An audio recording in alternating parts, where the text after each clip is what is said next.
Hello guys, in this tutorial you'll learn how you can post a team message in your account or team on DeskTime. So let us guide you through this. So let me navigate to the dashboard of my DeskTime account, and you will need to navigate to your dashboard here, and in the top right corner you will see this button, this speech bubble to access your messages.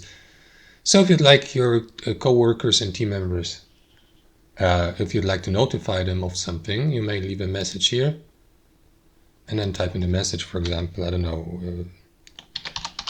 we'll be back tomorrow or something like that, 9 a.m.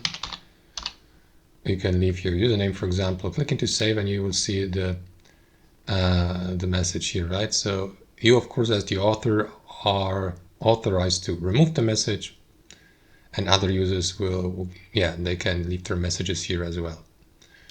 That's how it works, guys. So let me just delete it. Thanks for watching, and I'll see you next time.